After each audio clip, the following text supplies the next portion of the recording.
Welcome to Nichecast. Tonight we have CW. Yo. And Mark is here with us tonight. Ohio. And myself, your humble host, Fingal Belmont. So, Mark, why don't you tell us about yourself?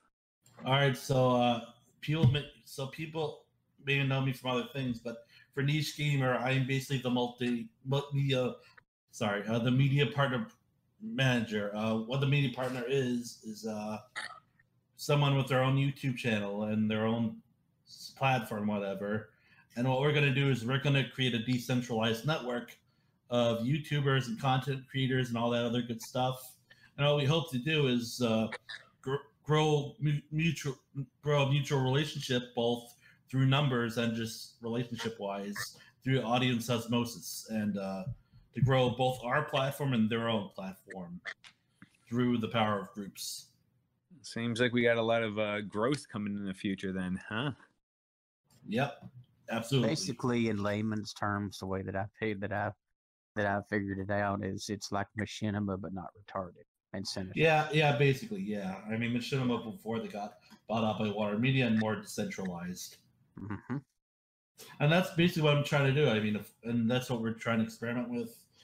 You know, first we're going to start out with YouTube and see how that comes along. And then, you know, if the YouTube part works out, we'll move on to Twitch and other platforms, so on and so forth. What I want to do is basically create a network of people and to grow both our brand and their brand, and also, work with a lot of people and go from there. And I've been talking to a lot of folks about it, and you guys know how I do the networking and everything. Exactly, yeah. So that's kind of what I get inspired by was your Twitter network, and I wanted to create that, but for YouTube, because YouTube is where the money is, and you guys kind of deserve it. So I want to get you a network of creators that can work together and grow through, like I said, audience osmosis. Well, thanks, Mark. That's very sweet of you. Anytime, fam. Anytime. Let's talk about the executive order that President Donald Trump has signed. Let's just say signed. Tencent. I hope he goes further. I hope he fucks over Tencent, man. I honestly have no idea how this can be enforced. It probably won't, but let us celebrate in the short term. I mean, let's. Have you looked at the list of how many soups that Tencent has their hands in? Yeah, I know. It's insane. Yeah, I mean, it's a lot. There's just no way. There's no way it's feasible to have everybody pull out with them. Well, there's always a way. There's going to be a choice. They're going to have to choose between the American government or the Chinese government and partner with which one they want. I mean, let's be honest here. Riot Games is probably going to partner with China, where other companies will try to continue to cater to the American audience. It's a matter of, how do you put it? It's a matter of choice. And if Tencent is put in this position, we're going to see a lot of crazy stuff going in the future. It's interesting, really. And I don't think this will be limited to WeChat, like the guy said in the LA Times or whatever. I think they will attack Tencent for basically taking advantage of America's free market systems. True. Because they're a big enough target that this executive order is going to probably affect them. Right. Yeah, I mean, if not now, then soon. Because with all the success that Tencent has seen through constant acquisitions of entertainment, thanks to that sweet old Winnie the Pooh money, I think Trump will have to act on Tencent being this global giant power and to prevent them from taking advantage of our free market going forward. And plus, keep in mind, too, and this is something that I always keep in the back of my mind whenever we talk about this kind of stuff, and one of Trump's family members is on the board for Bethesda. Exactly, yes. Actually for ZeniMax, well, it's a parent of Bethesda. So yeah, I heard about that. He's probably got line of information on stuff that's going on in the gaming industry. So I'm fairly certain that he's aware of Tencent. Surely, you know. He has to be. I mean, Ted Cruz was complaining about it earlier about how Hollywood panders to certain audiences and censors conservatives.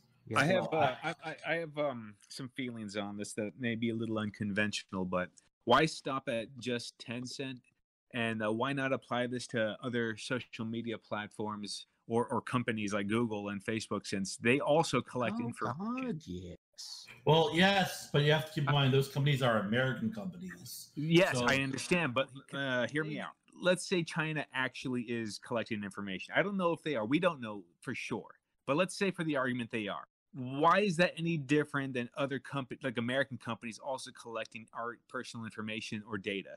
Because they pay their taxes and the things that with other American companies. And I'm not defending this. I wholeheartedly agree with you. But the difference is that China isn't a foreign nation.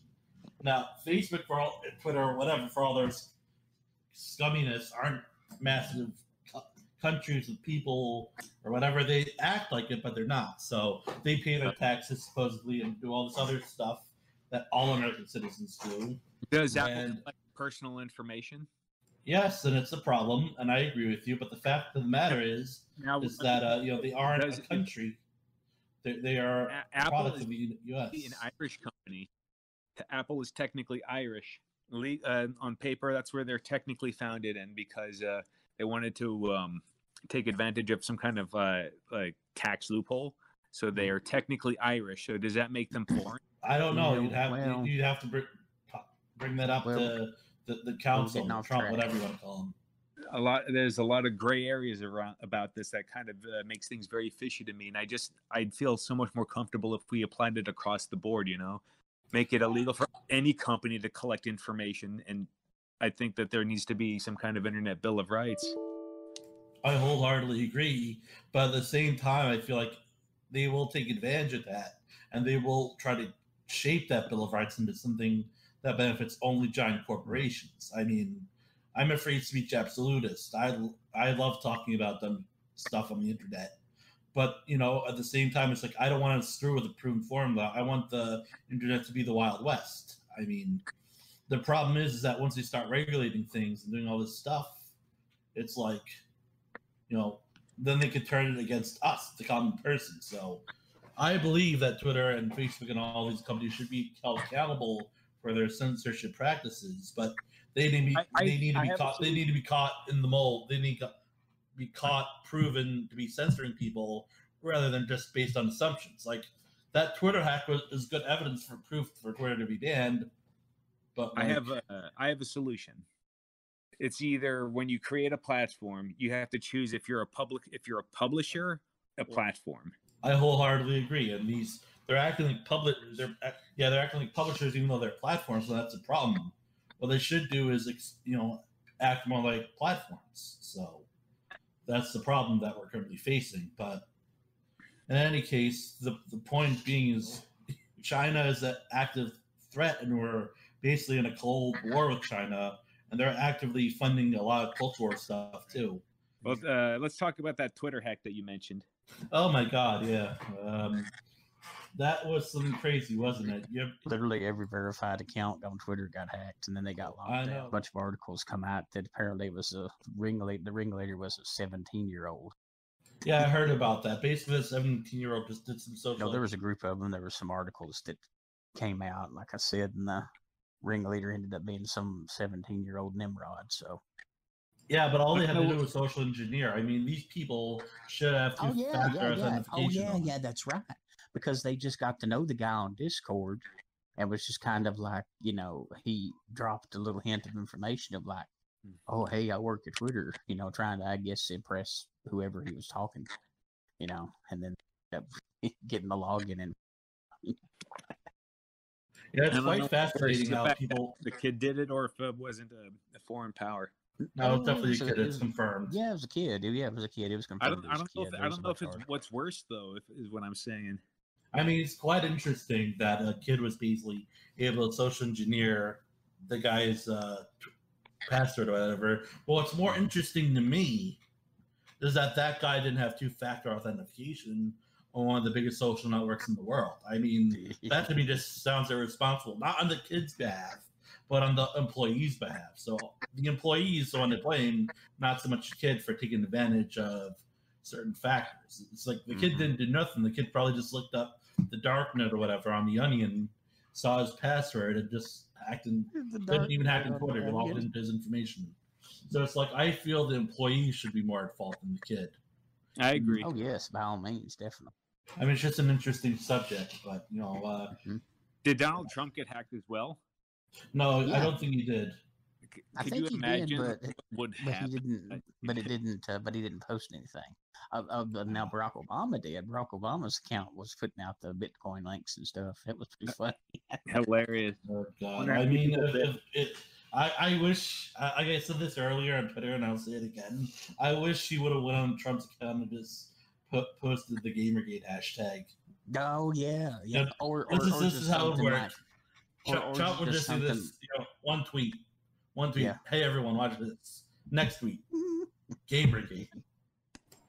So VTubers are getting DMCA'd. Oh, Really? yeah, I saw that. Yeah, there was they're DMCAing gameplay. I think it's the gameplay and the music. The music is what's getting a lot of people DMCA hit. It happened Yeah, to but me should a long time ago with gameplay footage that I was capturing when I was doing the Devil May Cry reboot, Mm-hmm. and those videos got deleted. And I'm like, what the fuck, man? You let me do? It's a feature. I can't do that. Mm-hmm. Well, I mean, the thing is that the interesting thing is that VTubers are becoming the new hot jazz. So it's like, they're like, I think what they want to do is take advantage of the VTuber popularity and profit off it. I don't think it's as simple as DMCing them just because they're evil. I think they want to partner with these people and start with a platform like we're doing, but on a grander scale and more centralized. Do you follow any V2 YouTubers? I don't, but I have too many people who do, and it's quite weird. Oh, I went through a phase when I followed a bunch. I don't anymore, but it was a fun time.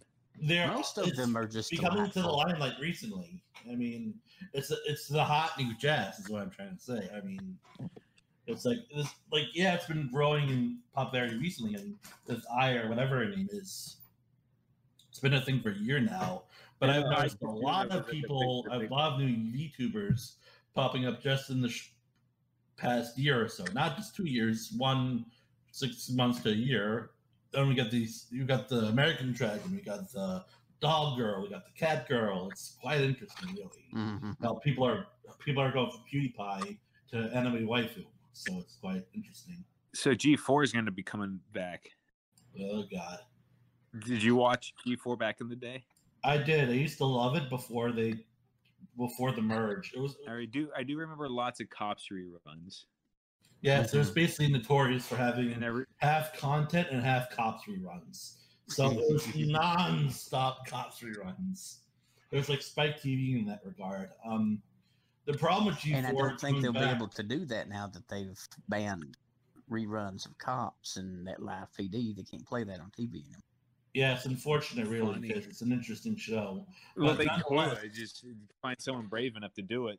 Well, Cops was an interesting show, more so to speak. It was just, I'm not sure if it was real or fake, but whatever it was, it clearly had lasting appeal, despite virtue signaling. And now it's off the air, which is unfortunate. But going back to G4, I don't see, unless they get new talent, I don't see it being any good because all the old people have kind of moved on. Morgan Webb is now Secretary of Bethesda. Adam Sandler kind of smokes coke for a living.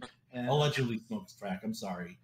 Adam Sandler allegedly smokes crack. I'm not sorry. And he punches Nazis and stuff. So yeah, exactly. He allegedly snorts crack and punches Nazis. But my point being is that I don't think he'll. I think he's going to be the only one of the only people from the old guard to come back, and I don't think that would be so depressing to see this like 50, what is he 60 now? The 60-year-old guy trying to. I don't think he's that old. He just looks that old because of all the crack. Exactly. Allegedly. You have to say allegedly. But yeah, the thing to me is that with G4, that all the old people are gone. And I'm interested in how they're going to play that. Are they going to play like Ninja, or it's just Instagram celebrities making shows?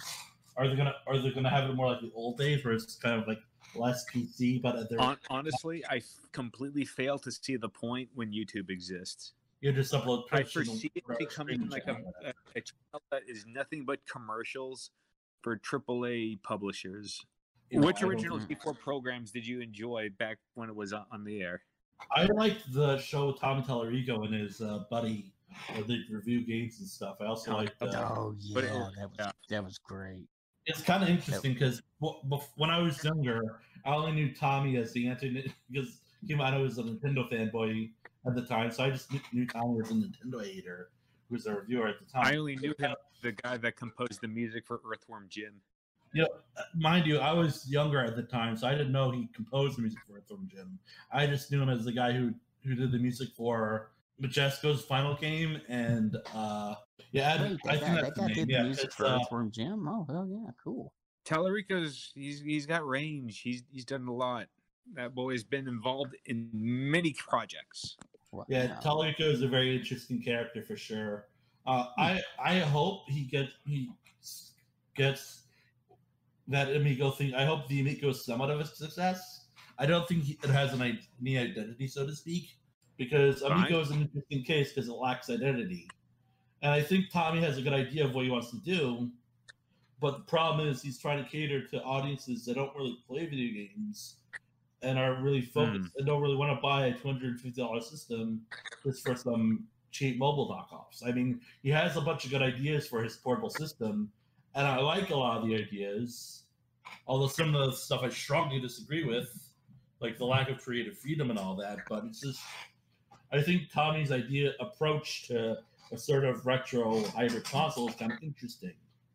But the Amico, as it stands, is just a bunch of mobile ports and doesn't look very interesting to me. And I say that as someone who wanted to support the system, and I want to see it succeed, but at the same time, though, it doesn't do anything interesting with its games or with its control scheme or whatnot. So it's like, to me, it's just a hybrid mobile console, and it's just not interesting to me as they're seen on the street. Now, this could obviously change over time. I think Tommy's a very talented person. Right now, it just looks like that boomer console, where just 30-year-old boomers with Monster drink, energy drinks, and grilling hot dogs or whatever play this thing on this. That was a good game. The TurboGrafx 16, that was a good console. You motherfuckers. I resemble that remark, okay? I only said that because I owned one. Yeah, but my point is that the Amico doesn't have any identity, and I think they'll hurt it in the long run, despite Tommy being a really talented guy. And I'll be honest, I don't think Earthworm Jim 4 is going to save the console from its from its identity crisis. Probably not. What about you, CW? Was there any G4 original programming you have any fond memories of? I actually, as much as I like to goof on Adam Sessler and his alleged crack use, I liked the show that he done with Libya. My favorite. Yeah, and the Next Play show is really good too, but the problem is that he doesn't have that young spunk that he does. Also, there's the problem with cancel culture right now.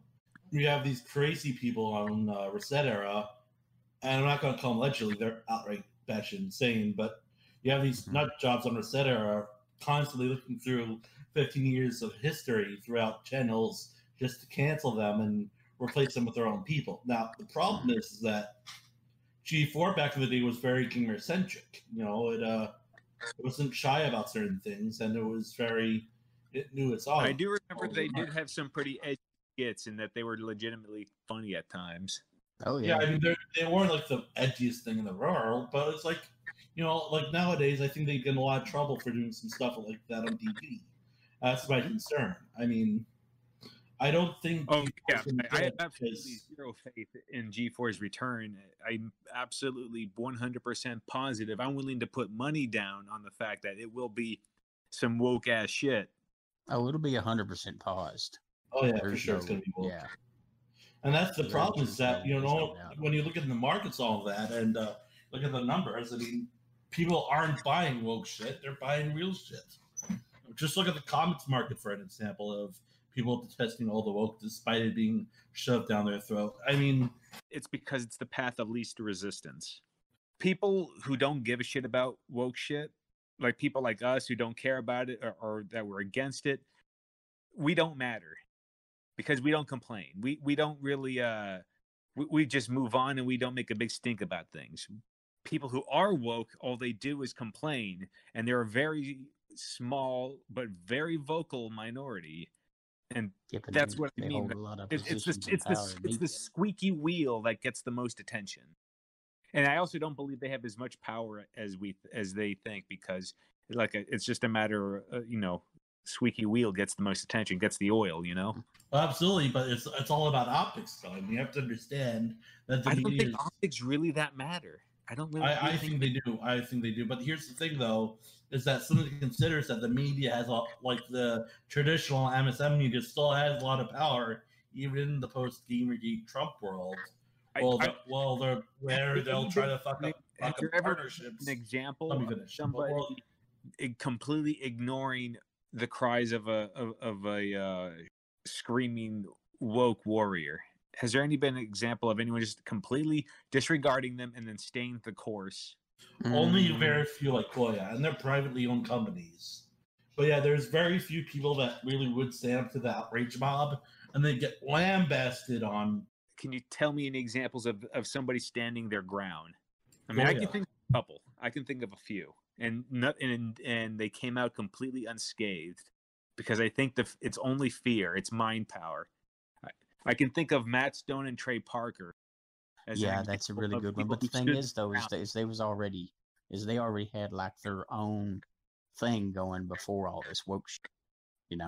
That too, yeah. And another thing to consider is that look at Goya and how the media tried to besmirch them and make it into some sort of Trump movement. And it didn't hurt them, though. I mean, there was a time when people tried to take them down for being offensive. There was that time early on in their career. It was a long time ago, but it almost did happen. Oh. Absolutely, but here's the problem: isn't that like I said, companies are too afraid, and you're absolutely right. What happened with the THQ Nordic anime, where I invited them to come on my website. I only manage the video game board, so I just asked them to come on my little video game forum, and then people start spamming articles after articles, 50+ articles, bashing them for simply having fun with a small community. They weren't a small community, but a rather passionate community that likes video games. I mean, all I got to say is, so what? So what if people try to spam the comments? Like, so what? Who cares? Well, the problem is that you have internal deals going on, and it's not as simple as just the public. You also have to deal with other companies too. It's like imagine trying to make for example, a buyout or something, and then the other company says, "No, we don't want to associate you because you did something." You did XYZ or ABC or whatever. And I'm not sure if that's what happened, but the fact of the matter is that there was 50+ articles. So it's a matter of a lot of these companies feel like they're like under a gun of some kind of invisible enemy that they're afraid of. Exactly, yeah, that's exactly it. There's a reason that PR departments exist. Absolutely, and some might be more afraid than others. Yes, I mean another thing you have to consider. And the thing is there's like this disconnect when it comes to like perception and and culture and kind of being quote unquote plugged into things and all that and everything, and it's like you got these old boomers at these companies that do not know how the internet works. They do not know how trolling works. And it's like they see this and they think it's legitimately what people will think that they are. Like they think that people will think that they're Nazis. Exactly. Yeah, I just invited the PR people or something. It's like it's all the game of perception, manipulation, and just kind of pointing people in a certain direction. And some people are better at navigating that than others. Yes, and that's the problem is that they feel like they're under some sort of invisible gun. And another thing to note is that these people are still people at the end of the day. They work on stuff. They try their best to do whatever they can, PR or whatever, but they're still people. I mean, they get their feelings hurt, they panic, they do dumb things. And I think of the THQ Nordic situation is that they didn't know what was going on, and they just got 50+ hit pieces attacking them for going on who's to say community that cares about their games. Who's to say what people were saying to the executives and workers of that company in private? You know what? anybody could make up any kind of story and publish it anywhere in multiple different media outlets simultaneously. And even if it's not true, will it matter? Because this is what Well, it might not matter, but the thing is if you're trying to talk to somebody, let's say you're trying to hit up this hot girl on Facebook or Twitter or whatever, Tinder or whatever, and while you got this hot girl on the line talking to her and trying to get her to, meet you up at the bar later or something, but somebody tells her that I don't know, shit your pants at the last Christmas party. How about a better example? It's like there's a sexual harassment record, a false sexual harassment record on your personal record or whatever. Okay. Or something similar. Just like an unfortunate type situation that you really didn't have any control over. It's like I didn't really mean to drink a gallon of tequila. I shit my pants. Sorry. And it's like, I know it's kind of a gross example, but still, that's the perception that has birthed and propagated this whole quote unquote cancel culture and allowed it to thrive and allowed it to just grow into this lumbering beast that just destroys, and it's hard to navigate that. It's really hard to navigate it. The only answer I have to that is act like you don't care. Well, I tried that back in December whenever people tried to cancel us, and I can tell you, from being on the internet for multiple decades, that was hard. I also think it's the easiest thing in the world to just ignore somebody. Man, sometimes it is, but the problem is not about the people who ignore you. It's the people who you're trying to do business with. Now, ignoring people is easy. Ignoring a Reset Era is very easy. But the problem is that Reset Era and the media are basically hand in hand, and they try to sabotage your company or your business or whatever. And that's a real problem when you're trying to do business with other folks. Mm-hmm. I see. But exactly, and there's also the perception PR that if you apologize, things will get better, rather than only never apologize. You should apologize if you effed up. But the thing is that with apologies, that it's been there for years, where you apologize and let it slide over or whatever, and things go away. In the age of the internet, there should be there should be new PR tactics for this new market, because simply ignoring it won't go away when you have 50 plus media articles constantly reminding people about this unfortunate incident when they slandered you or whatever, and it's just like, damn, it's like it wasn't even a big deal, just leave me alone or whatever. And it's just like you have 50 plus articles, you have 100,000 Facebook, Twitter likes or whatever from bots, and they try to pressure these companies into basically caving into their cult like mentality. This cult woke. That's kind of at the core of a lot of this stuff. The reason why culture is the way it is. I do think that there is I do think that cancel culture. I mean, that's a phrase I can't stand to say. It makes my skin crawl. Yeah, I know. I do think it's being stigmatized, like the idea of being like a rat and to try and get somebody canceled. I think that people are kind of like, in general, are seeing this as sort of like a really bad form tactic. Yeah, it's a really scummy thing. I do think that people are. I do see hope in the future that it's going to probably die down, because I see it being stigmatized over time. It's like it's gradual, but I see it happening. Like nobody liked it. Like anytime anybody gets canceled, everyone just kind of laments that some joyless fucker had to dig and find some kind of dusty tweet of some off-color joke somebody made. Nobody likes a rat, and that's all that it is being a rat. Well, it's not even about being a rat. It's more of there being. It's like a cult. I would akin it more to a cult. Nobody likes a cult either. People hate cults. Yeah, but a rat is just more of a snitch. It's like not so much of a snitch, because that implies they did something wrong. I mean, I look at the public perception of whenever somebody gets canceled, and it's like no one really cares about the thing that they did in the past, unless it was something that was like truly heinous or illegal. No one cares. Exactly, yeah. But the problem is that it's like I think things are improving because the companies like Disney all are starting to take the hint, despite their massive resistance with Star Wars and all this other dumb stuff. They're starting at the hint that this isn't what the market wants, and the market wants to go back to normalcy or have more of an edge to it. Like not so much a 80s, 90s comic edge, but more. I wish. Well, yeah, but not for everything. But my point is that You try to one up the 80s and 90s. exactly, yeah. But my point is that people don't want to be preached to while they're playing a game or watching a movie or listening to a song or whatever.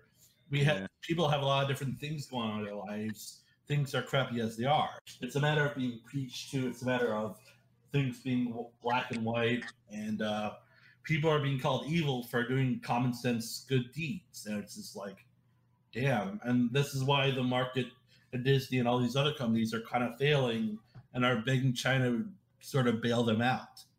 Because China's making money off this whole woke shit, and a lot of game companies and all that are actually trying to cater to China because they're bailing them out for acting woke.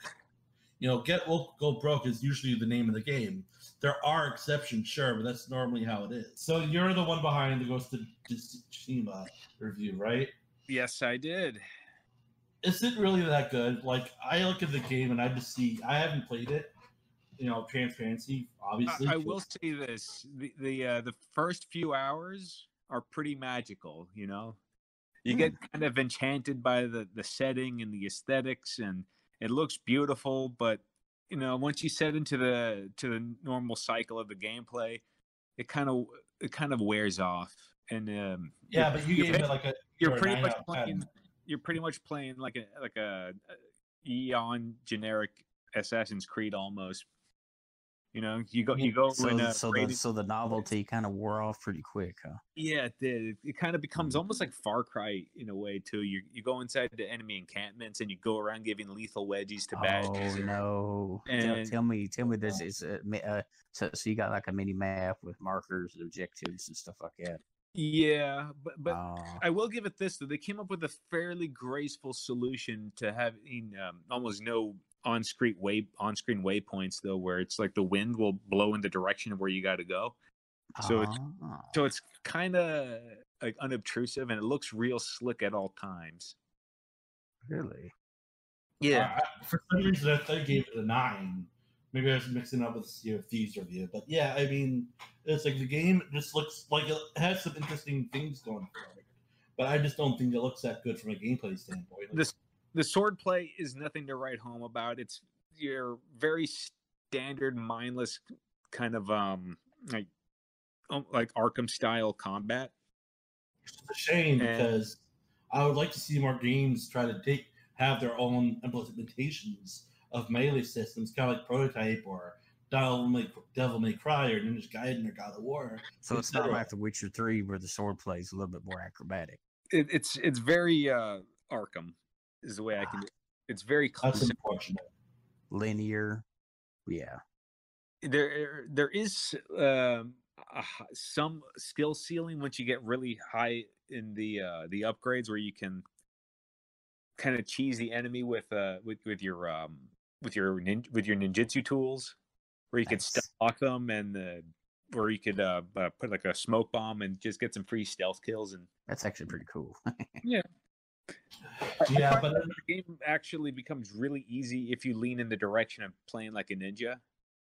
Because playing like a samurai, it's I don't find the combat that engaging. I'd rather just kill everybody really quietly and efficiently, and not like Sekiro. Not like Sekiro, more like a brain dead Tenchu.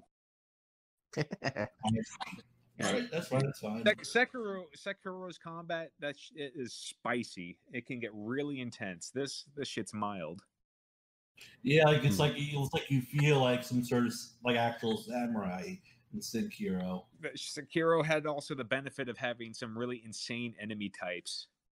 But that's for sure. It's like I'm still playing. I'm still in the first half of the first part of the game. So I recently just experienced. I think this is a while back, but while I was playing the game, I just had the enemy fly towards me. I thought that was the most hilarious shit. I'm not sure if it was intentional or not, but I just remember an enemy flying halfway across the map while I was scaling a building, and he just kicked me right in the face, and I love that. I will say that Ghost of Tsushima's story is quite good, and the most emotional part in the story. I mean, I don't know if I should mention this because it's a bit of a spoiler. Because this is one part where somebody very close to you dies. I'm not going to say who it is, but I didn't expect it, and it kind of hit me in the feels a little bit.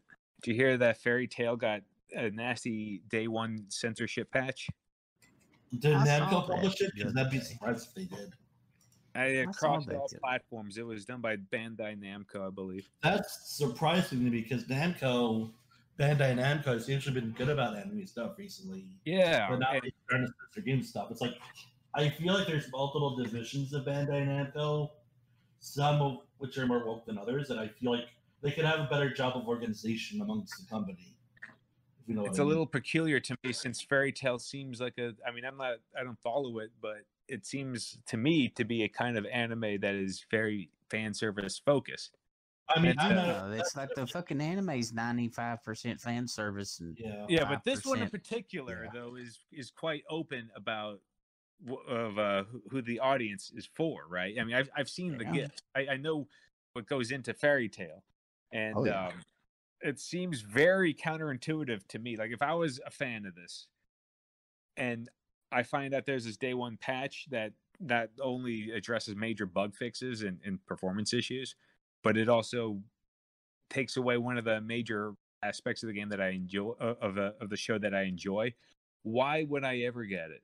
There's a lot of censorship for no reason at all, and I feel like amongst a lot of localization companies, be it Bandai Namco or Sega or whatever, that there's a lot of people who are just there to spread political ideologies rather than localize good games.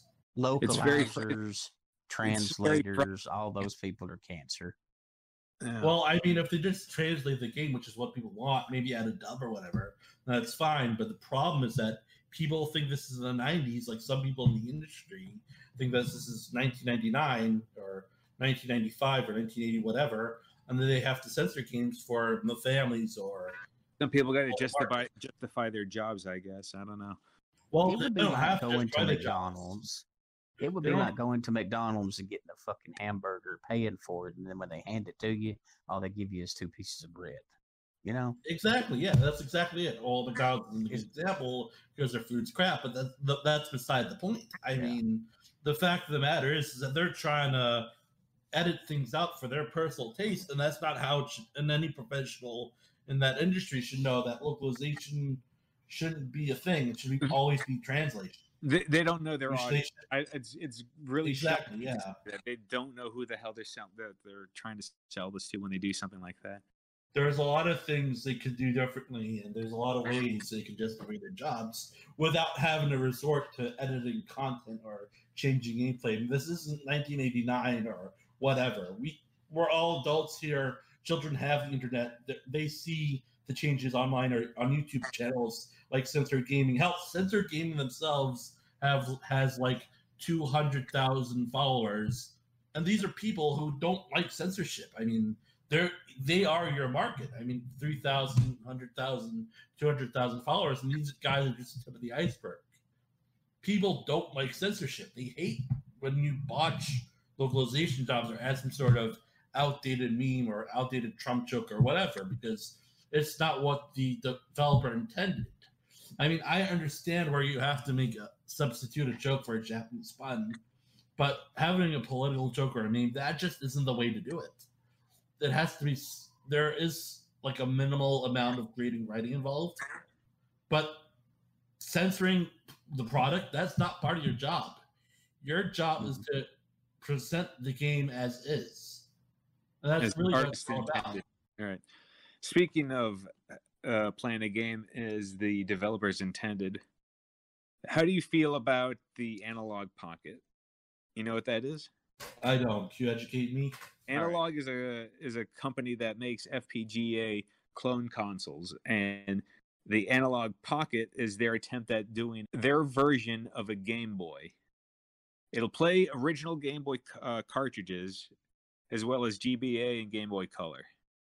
I remember this now. It's that little tiny Game Boy SP, that purple SP thing, right? It comes in two colors, black or white. I think I've vaguely heard about this. Yeah, because it actually uses original hardware. I think that's very cool, and it feels. It's expensive as hell, but I mean, Well, yeah, but it built that retro market that absolutely have that retro market that must have CRTVs and all that other stuff. And when they had this thing open for pre-order, it sold out in about 10 minutes. And that's great because that shows that there's a demand for retro gaming and all that. It's, what's interesting to me is that the retro market is still growing after all this time. I mean, I'm surprised that Sony or Microsoft or Nintendo haven't tried to basically market off that, or have tried. They have in different ways. Nintendo does it with their mini consoles. Microsoft, they do it with their backwards compatibility. Kind of shocking that they've. Yeah, but I'm saying more full-fledged backwards compatibility. Like Sony and Nintendo are the two main ones, because Nintendo and Sony could just say like, "Hey, you have a disc, a cartridge, or whatever, or a CD. Put it in this." I don't know if Sony's that good at it. PlayStation 4 doesn't play anything they're not good.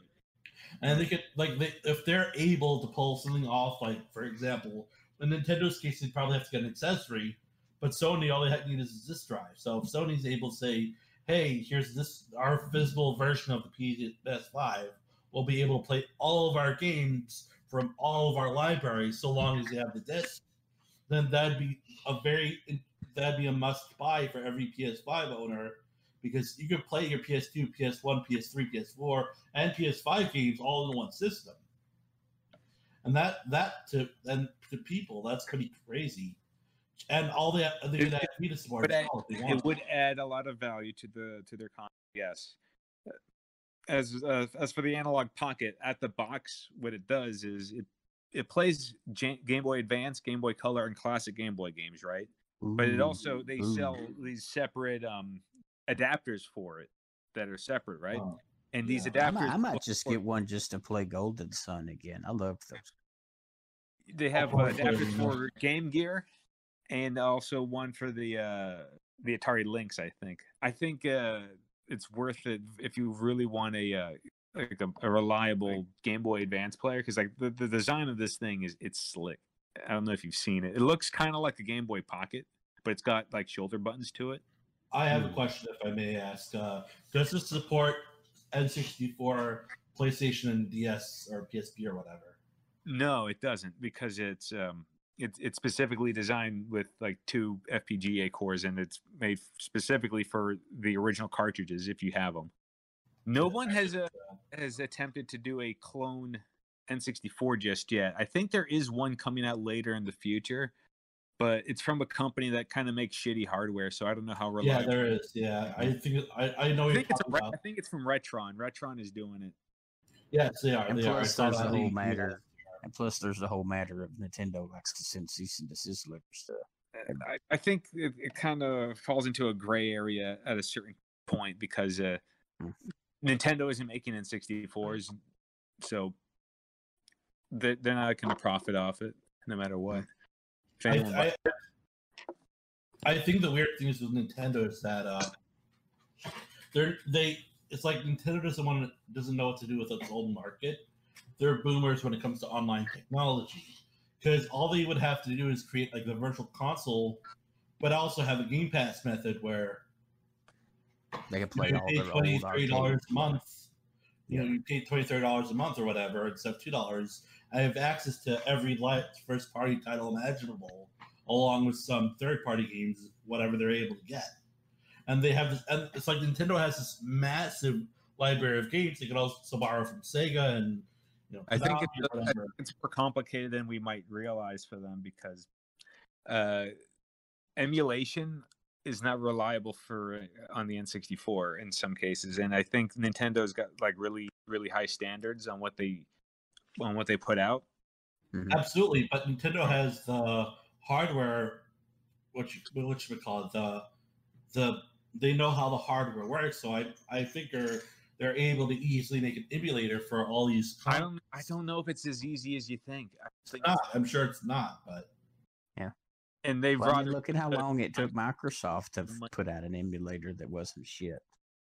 Well, yeah, but we're talking about decades old consoles. We're not talking about the original Xbox or the Wii or whatever. Or we could, and we might be talking about that depending on if they have the the documentation.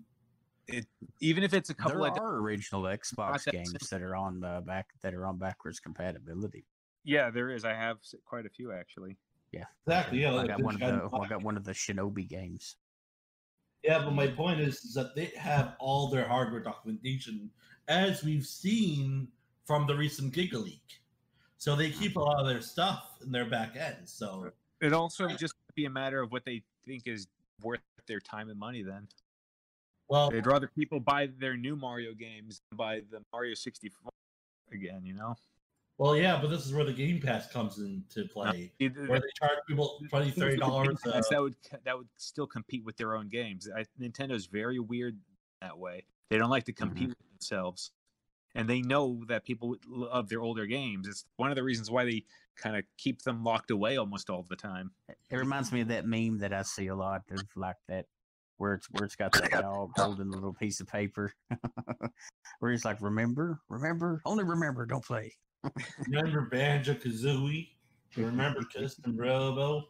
People, what are they doing? I mean, I don't understand what they're doing with Paper Mario, because there was clearly a level of success with 1, 2, and Super that they haven't been able to replicate. They're just not good games anymore, and I don't understand why they're limiting themselves like this. I have a theory and it involves Shigeru Miyamoto not liking it when other developers do Mario better than him. I mean, kind of reminds me of how Todd Howard doesn't like how people done Fallout better than he did. Oh yeah, Fallout New Vegas. I remember that. But yeah, but here's the thing: you have Donkey Kong. You have Donkey Kong Country, made by Rare and Retro Studios, that deviated heavily from the source material way back when. You want to know something about it? Donkey Kong Country? What about it? You know why Donkey Kong isn't in 2 and 3? You know why? Because of Miyamoto? Yeah, because he's very controlling from what I understand. And he is very specific on how Donkey Kong is portrayed. And so, well, yeah, but this is all to totally circumvent him being so controlling, they just not put Donkey Kong in 2 and 3 so they would have more creative freedom. And is this confirmed or alleged? I don't think it's not confirmed, but it sounds totally plausible. It's plausible because so it's more like one of those rumors on a forum that turn into exactly. Yeah, I mean it's like a rumor. We don't know if it's true. I mean, it could be true because he's been there for years. Fuck it, I'll say it's true. No. If Miyamoto himself doesn't come out and say it's not true, then it's true. It's fake news. Miyamoto is also a very important man. I mean, he's a creative fellow at Nintendo, whatever the heck that means. So I assume he has some. Has some level of influence among Nintendo itself. I mean, there's too many patterns to suggest that it's the case, since he was very specific with the team who makes the Paper Mario games on how he limits what they put into the story and what Mario. But they also said on record that he just made suggestions. They didn't force them. Well, it also depends on your definition on suggestion and whether if the developers are just being charitable on what they can say about him. That's true, yeah. I don't think we know the whole story when it comes to Paper Mario, so that's really unfortunate. And I hope, that they get their jump together soon, and that Paper Mario, that they make a proper Paper Mario in the next decade or so. Well, there's always next time. And as for us, well, you've been listening to Nichecast. We have been Markman. Later. Later. And Finkel Belmont. So take care, everybody.